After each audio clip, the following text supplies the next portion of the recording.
This is Stocky Mickwell, ex-pro Premier League footballer with a dream of living out his days playing golf in peace. It's been 23 days since the Nox virus hit, and Stocky has made it to the country club, cleared the place out of zombies, and started work turning it into his forever home. In this episode, Stocky puts it all on the line in the name of finding the Generator magazine with a trip into the unchristened town of Riverside. Will he be able to get in and out alive? Will what he's looking for even be there? Stay tuned to find out. After the last stressful few days, Stocky was glad to just get to chopping trees down and boarding the windows up of his new home.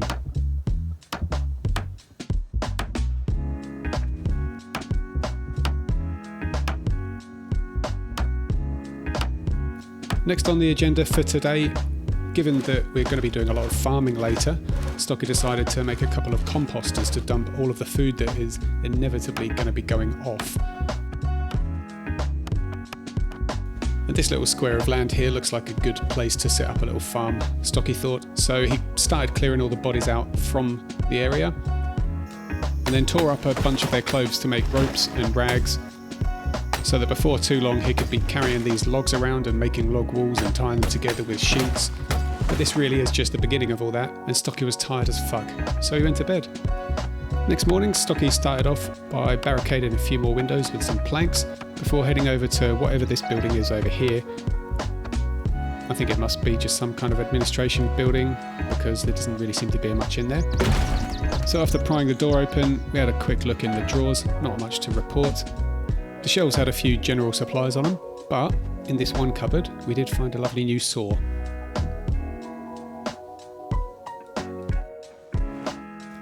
Now, the way that water works after the mains get cut off is that if you place a rain-catching barrel directly above a sink and then plumb it in with a pipe wrench, then it will give you a working sink with fresh water. So the plan is to do that in this little outdoor kitchen just by the pool. So the first stage of that was to build some stairs to get up to the roof of this little building. But with so much stuff to think about and so much on the horizon, Stocky decided to just go for a long walk back to the house with all our stuff in, and then load that stuff up into the van and bring it round to the country club. But anyway, by the time Stocky had loaded everything into the van, it was getting a bit late and he was tired.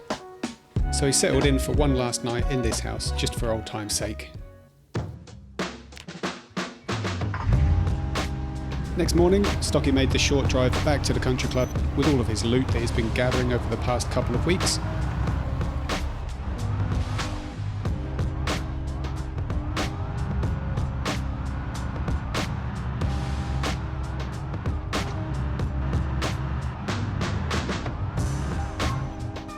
Started unloading into this little outdoor kitchen back at base, and then halfway through doing that he got a bit bored, so he went to go and check out the car park that he drove past on the way in here and found a key. Unfortunately, this van that it was for didn't have any gas. This red car had fuck all in it.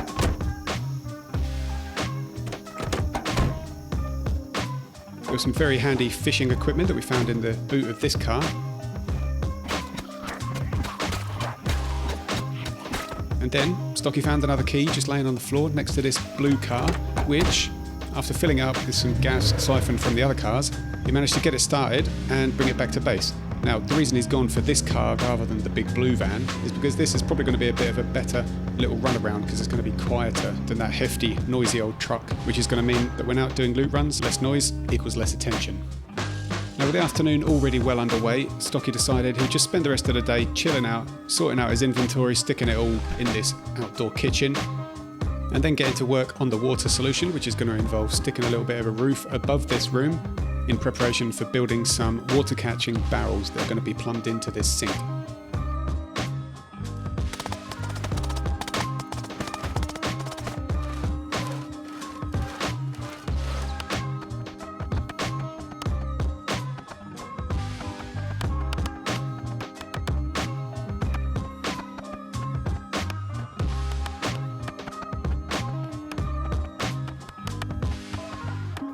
After a bit of early morning inventory management around the base, Stocky spent most of day 27 cutting logs, sawing them into planks, and then building walls and a big door out of those planks, just to give the front entrance of the country club a little bit more protection, because there's a lot of broken windows or breakable windows and a big hole where a door used to be. So fuck it, yeah, let's just do the whole thing over again.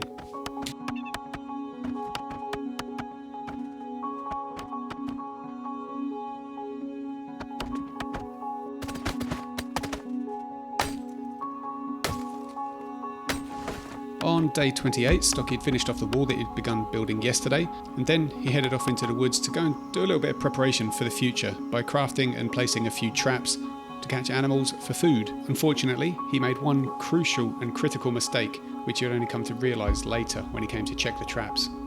Next, Stocky dug a few furrows in his little patch that was going to become the farm eventually, ready for the very first potato seeds that he's going to plant. That was quite enough manual labour for one day, so Stocky spent the rest of the evening scrounging around in the kitchen for any food and drink that he could gather, because his supplies were running low. The water has been shut off already, although Stocky can't quite remember exactly when that happened. So the only fresh water that's available is what's already currently sitting in the pipes, which means each sink in the building is going to be good for a couple of bottle refills, and then that's it. So the sooner we can get those water barrels built up on the new roof that we're building above the pool kitchen, the better. Next morning, Stocky went to go check his traps to see if he'd caught any rabbits or anything like that, and that's exactly the moment when he realised his critical mistake, that he hadn't added any bait. So unsure whether this would even work, Stocky tried adding some of the mixed vegetables that he found in the freezer yesterday to one or two of the traps, just to see if that could entice any little critters. But again, he's going to have to return later, probably tomorrow, to see if this is even going to work. Back at base, Stocky was still on a bit of a survival trip, so he decided to test out the fishing rod and tackle that he found in the car yesterday and see if he could catch any fish in this little pond.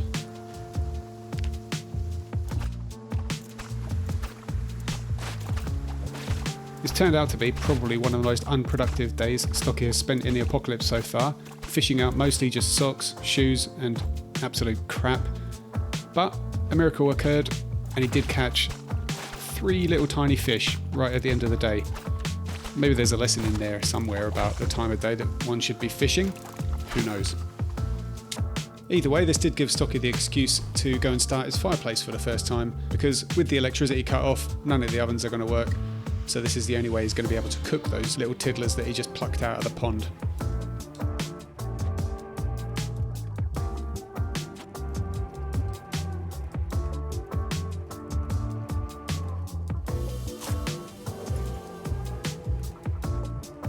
Next morning, it was time to go and plant another couple of potato seeds in the farm, just so that we can stagger the growth of these things, because the thing is, if we plant them all at once and then we harvest them all at once, then it's likely that they're all going to go off before we've had a chance to use them, if we haven't got a refrigerator up and running by then. Now, one of the things that we need to do before we build those water barrels on top of our kitchen outside is get our carpentry skill to level 7. And something that's going to help that is to go and disassemble as many wooden objects as possible, and it just happens that this little equestrian looking centre over here has got a clubhouse with a whole bunch of tables, chairs, lounges, all that kind of thing. So I'm going to try not to destroy the car on the way, and we're going to head in.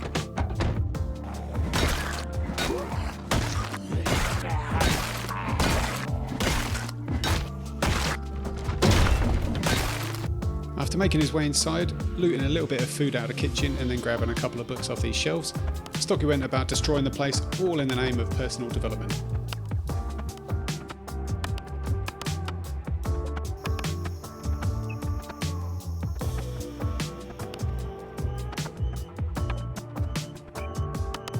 Now, it was getting to be a bit of a pain in the arse having to go all the way upstairs just to go to sleep every night, so Stocky decided he was going to try to dismantle some of the beds and move one downstairs into the lounge. However, that didn't go quite to plan, because when you dismantle one of these big double beds, it breaks down into potentially 4 parts, and there's no guarantee that you're going to get all 4 parts when you destroy one bed. In this case, the first bed, we got 2 parts, so I'd have to go and dismantle some similar beds until we got the 2 missing parts. And luck was not on Stocky's side this time, because after destroying all of the beds upstairs, we somehow managed to still be one part short. What does this mean? It means we're going to be sleeping on the sofa until we can find that missing part from another similar bed in another house somewhere. All up, day 31 was not a great day, because it was today that we realised that those mixed vegetables that we put in the traps didn't do fuck all. They didn't catch anything. So we're going to have to go and have a look and see if we can research what we should be putting in here. Maybe Stocky would have a bit more luck with a little bit of night fishing. But then again, maybe not. Now, this carpentry situation has taken a little bit too long to get going, and mainly because we haven't read the skill book that's going to increase our XP gains. And it occurred to Stocky on the morning of day 32 that he may have left a carpentry book behind in the old house. So we took the long walk back through the golf course to go and see if there's any books that we'd left behind by mistake.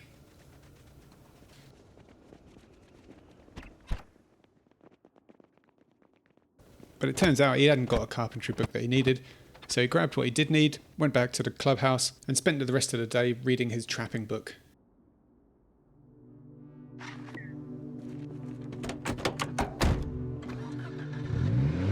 "33 days into the apocalypse, and Stocky decided this was it. Enough is enough. We're going to have to go out and find this magazine that's got the instructions on how to wire the generator into our mains. So remembering the Enigma bookstore up in Riverside, Stocky set out on what could be a very dangerous mission.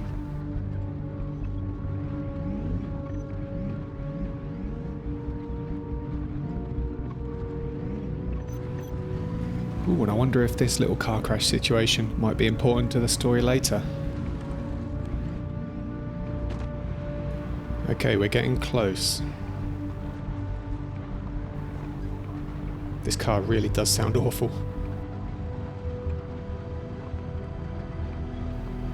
Yep, okay, here we go.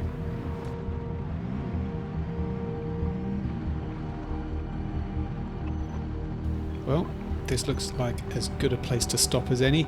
Let's equip our machete and hope that we can get some more one-hit kills than what our crowbar is giving us.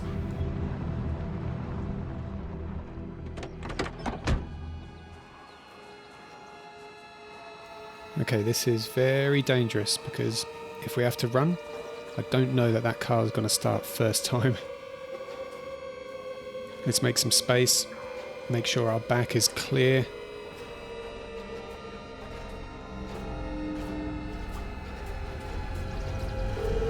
And let's do this.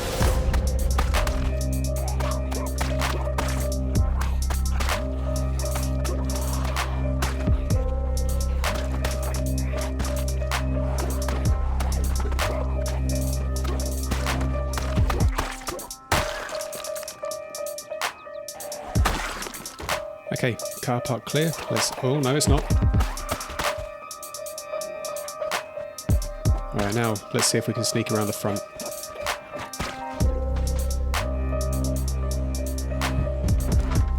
Oh man, we're gonna have to deal with these. We don't want them sneaking up behind us when we're in the shop trying to loot.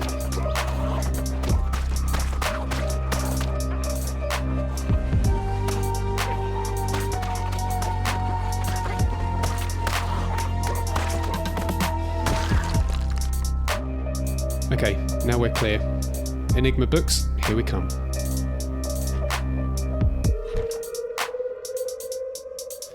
Stocky spent the next couple of hours scouring the bookshelves for the one magazine that he needed, but ultimately that proved unsuccessful. It wasn't here, but so as not to make this a completely wasted trip, we did stock up on a few of the books that we know we're going to need in the immediate future, including the missing carpentry books from our collection. And then we headed back around to the car out back.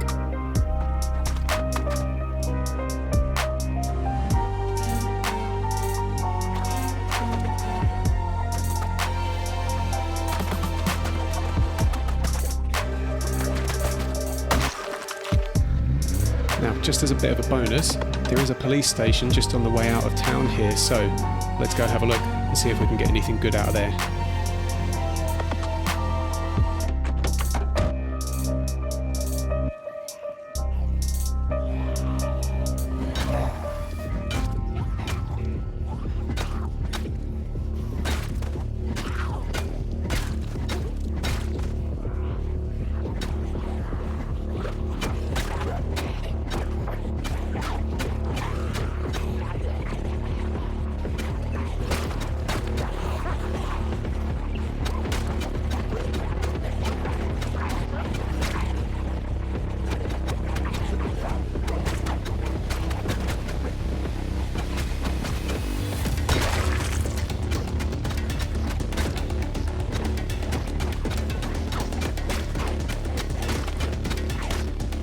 Okay, looks clear. Let's see if we can sneak in the front door. Nope.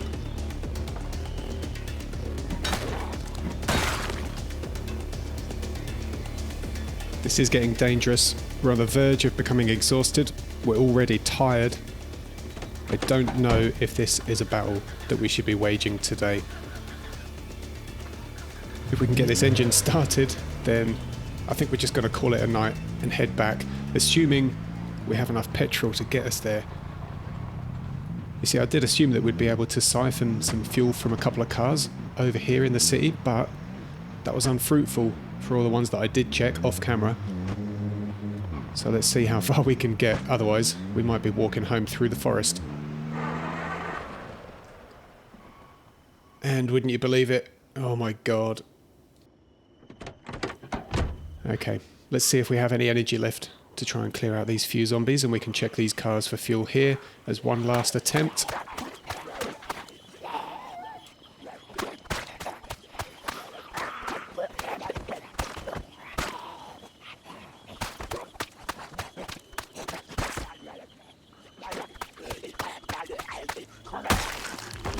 Okay, let's have a look. How lucky can we be? This would be the first one to have any fuel in it that we've checked today. And boy, do we need it. Yes! Oh my god, look at that. Unbelievable. Alright, let's get this petrol the fuck out of this car. And put it into this car. And let's go home.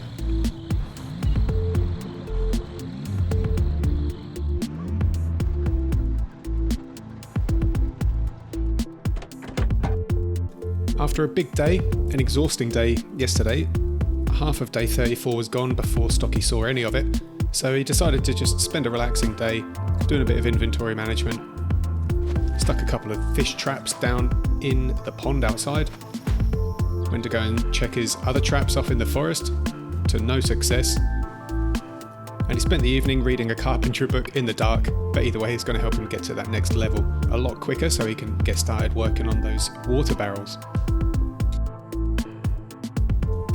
Day 35 was mostly about building the wall, so Stocky spent most of it chopping trees and getting started working on that wall just on this southeastern edge of the compound.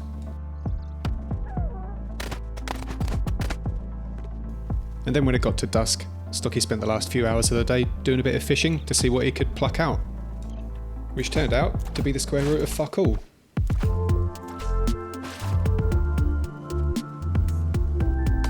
On day 36, Stocky completed work on the first section of his wall, and in doing so it took him up to level 7 in carpentry, which is just what he needed to finally get these water barrels built up above the pool kitchen.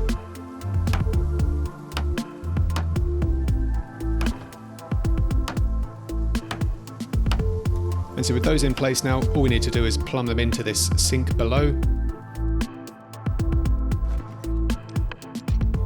And now we have a sustainable source of clean drinking water. Then after going to grab another couple of planks, Stocky built 2 more water barrels up on the roof, and then began work on linking this structure to this window over here in the main building, just to create an easy access point rather than having to go 100 miles around the houses to get up there from the inside. But then Stocky realised he wanted there to actually be a door here, and he couldn't figure out how to get rid of the broken window. So he knocked a bit of wall down ready to put a door in there, but that was going to be a job for another day because he was fucked and it was time to go to bed. And that's exactly what Stocky got a move on with the next day. First of all, boarding up the window, and then after dismantling a bunch of doors around the place to find some hinges and a doorknob, he stuck a door in. Now at this point, given how poorly Stocky's trapping and fishing is going, his biggest immediate problem is lack of food, not least because he's burned through all the perishable items and he's made a massive dent on all his canned goods. So our next adventure really needs to be to get out into the world and loot some more houses, or maybe find a supermarket with some good food and supplies. So that's exactly what Stocky's going to do tomorrow, and you can see how all that goes in the very next episode. So thanks for watching, see you then.